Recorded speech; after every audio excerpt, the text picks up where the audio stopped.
Hello दोस्तों, जय श्री कृष्णा।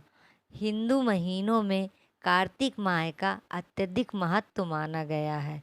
इस पूरे माह में स्नान, दान तथा अन्य धार्मिक कार्यों को करना शुभ माना जाता है।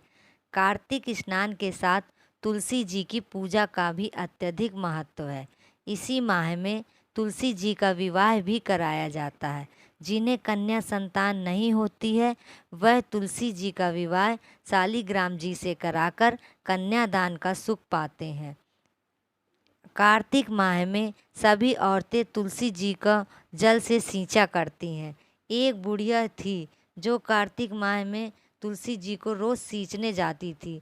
वह जब जाती थी, तुलसी माता से कहती थी कि हे तुलसी माता, सत्य की दाता, मैं तेरा बिरवा रोज सींचती हूँ, मुझे बहू दे, पीले रंग की धोती दे, मीठा ग्रास दे, वैकुंठ में वास दे, अच्छी मौत दे, चंदन का काठ दे, अच्छा राज दे, खाने को दाल भात दे, और एकादशी के दिन कृष्ण का कांधा दे। बुढ़िया माँ की यह बातें सुन तुलसी माता सूखने लगी। तुलसी माता को यूं सूखते देख भगवान ने पूछा कि हे तुलसी, तुम प्रतिदिन क्यों सूखती जा रही हो?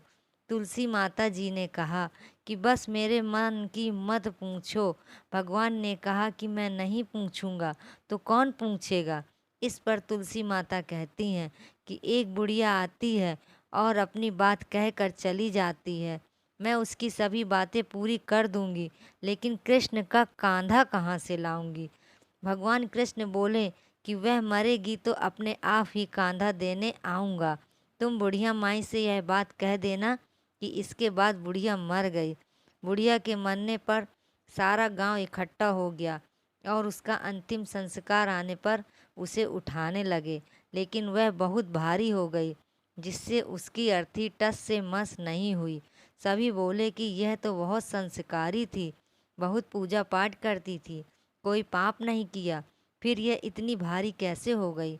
बूढ़े ब्राह्मण के वेश में भगवान आए और कहने लगे कि यह भीड़ कैसी है? तब गांव वाले बोले, एक बुढ़िया मर गई है और वह इतनी पापिन थी कि उसकी अर्थी नहीं उठ रही है, बहुत भारी हो गई है। भगवान बोले कि मुझे इसके कान में कुछ कहने दो, फिर यह उठ जाएगी। भगवान बुढ़िया के पास गए और उसके कान में कहा कि माई, तू अपने मन की कर ले, पीताम्बर की धोती ले, मीठा ग्रास ले, बैकुंठ में वास ले, चटक की चाल ले, चंदन की काठ ले, झालर की झंकार ले, दाल भात को जी भर के खा, और कृष्ण का कांधा ले। भगवान की सभी बातें सुनकर बुढ़िया हल्की हो गई। भगवान अपने कंधे पर उसे ले गए। बुढ़िया को मुक्ति मिल गई और वह वैकुंठ चली गई। हे तुलसी माता, जैसे आपने उस बुढ़िया माई को मुक्ति दिया, वैसे सभी का करना। जैसे भगवान ने उसे कांधा दिया, वैसे हमें भी देना। जय तुलसी माता की, जय तुलसी माता की।